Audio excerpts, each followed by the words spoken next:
Assalamualaikum warahmatullahi wabarakatuh. Perkenalkan, nama saya Dela Miranda Abidin dengan NIM 24401046611, kelas LA 95, mata kuliah Manajemen Informasi Sistem for Leader. Di sini saya akan menjelaskan kembali jawaban UAS saya. Nomor 1, di sini saat ini perusahaan beralih dari operasi konvensional menuju kepada e-commerce.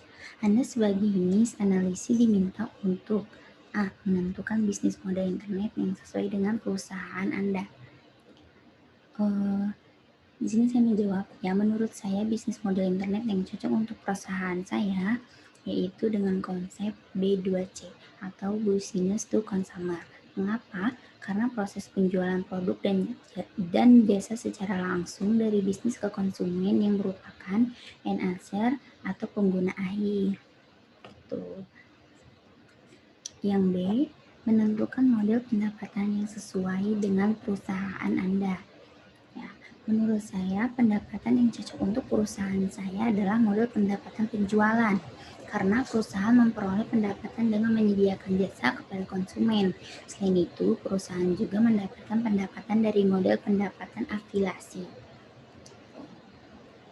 Lalu nomor 2, soalnya jelaskan perusahaan tersebut dapat menggunakan artificial intelligence untuk meningkatkan kemampuan bersaingnya. Perusahaan Honda meningkatkan kemampuan bersaingnya dengan cara membuat mobil dengan konsep terbaru terbaru versi Honda itu sendiri. Perusahaan tersebut membuat kendaraan roda 4 berpenggerak listrik yang mengadopsi teknologi artificial intelligence. Mobil tersebut bernama Neuf. Konsep ini juga dilengkapi dengan fitur self-driving atau bisa melaju tanpa membutuhkan pengendalian supir. Dengan dilengkapi sistem AL, Honda yang menyebutnya memiliki perasaan atau emotion engine, di mana teknologi tersebut bisa bereaksi dan merespon percakapan dan perasaan pengemudi. Jadi PT Honda ini juga tidak mau kalah saing dengan perusahaan lainnya. Jadi maka dari itu perusahaan Honda mengeluarkan kendaraan yang sudah menggunakan teknologi artificial intelligence. Nomor 3, membuat diagram business proses untuk pemesanan taksi non-online yang melibatkan pelanggan, operator, dan supir kendaraan. Di sini saya membuat diagram itu pelanggan mengunjungi Silverbird dan mendatangi operator untuk memesan taksi ke operator. Lalu dari operator akan menghubungi supir taksi untuk memberitahu adanya pelanggan yang akan diantar. Lalu setelah supir taksi ini tahu bahwa ada pemesanan, si supir taksi ini akan mengantarkan kita sesuai dengan lokasi yang sudah kita pesan. Sesampainya kita di tujuan, lalu kita membayarnya bisa menggunakan tunai atau non-tunai. Non-tunai itu berupa seperti dengan membayar dengan aplikasi OVO, Dana, dan lain-lain. Gitu. Yang B, membuat diagram untuk pemesanan taksi secara online. Di sini pemesanan secara online sangat simpel karena kita hanya membutuhkan aplikasi taksi tersebut, kita login, terus kita langsung memilih, menentukan tujuannya kemana dan lokasi penjemput di mana. Lalu kita memesannya, langsung proses pembayaran jika kita sudah sampai ke tujuan.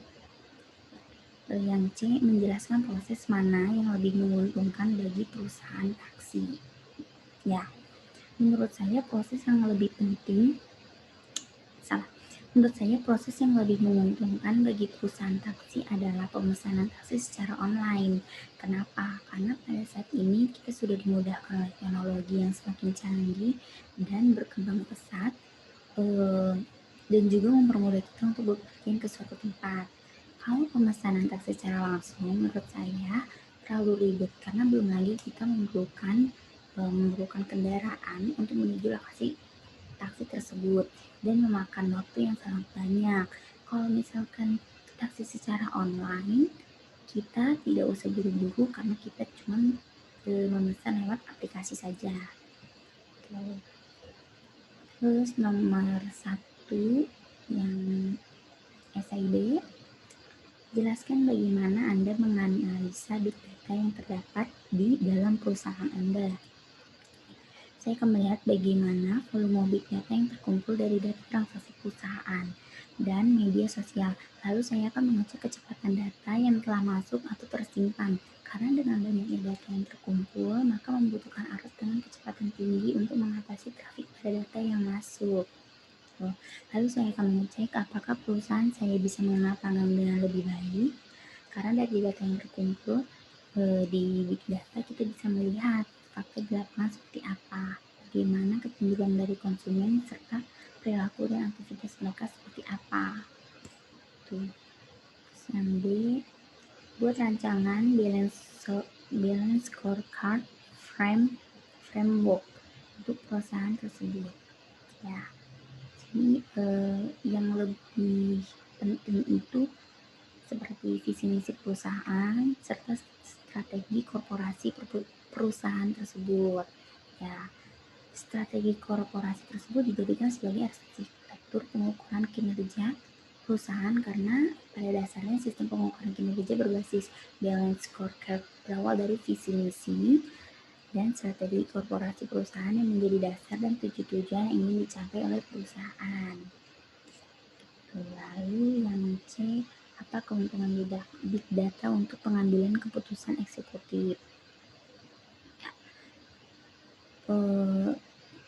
Itu untuk mendapatkan pemahaman yang lebih dalam tentang perilaku konsumen bagi aktivitas pemasaran atau marketing. Dengan teknologi pemantauan digital, data mulai dari demografi audiens, kebiasaan dan preferensi perusahaan dapat mendeteksi perilaku konsumen, bahkan hingga pasca transaksi. Dengan informasi ini, banyak yang dapat dimanfaatkan oleh perusahaan. Nomor 2A. Bagaimana CRM sistem dapat meningkatkan loyalitas pelanggan di perusahaan tersebut? Ya. Yang pertama ada harga. Ya, harga yang terjangkau, terus melakukan kerjasama dengan beberapa perusahaan dalam melakukan promo. Terus yang kedua ada pelayanannya kita ini bertujuan untuk membangun sifat loyal para pelanggannya. Maka perusahaan selalu berusaha untuk menangani keluhan para pelanggannya secara cepat. Yang ketiga ada kualitas produk. Ya, fasilitas ini sangat penting karena dengan adanya fasilitas yang bagus, pasti pelanggan akan senang dengan perusahaan kita. Itu yang ketiga ada kualitas produk. Kualitas tersebut ini kita akan melakukan pengawasan demi kenyamanan pelanggan serta petugas yang bekerja di stasiun tersebut. Lalu yang B, Anda diminta membuat tabel rancangan kemampuan CRM software untuk perusahaan tersebut. Ya, di sini kita dari customer data terus dibagi menjadi 3. Yang pertama ada sales, terus marketing sama service. Yang sales ini berisi account management, lead management, order management, sales planning, field sales, sales analysis. Terus yang marketing di sini ada campaign management, employee management, partner management, market planning, marketing operation, marketing analytics. Ya, terus yang service, delivery service, customer satisfaction management, routing management, response management, service planning, customer service, service analytics. Sekian penjelasan singkat jawaban UAS dari saya. Mohon maaf apabila ada kekurangan dan kesalahan. Terima kasih.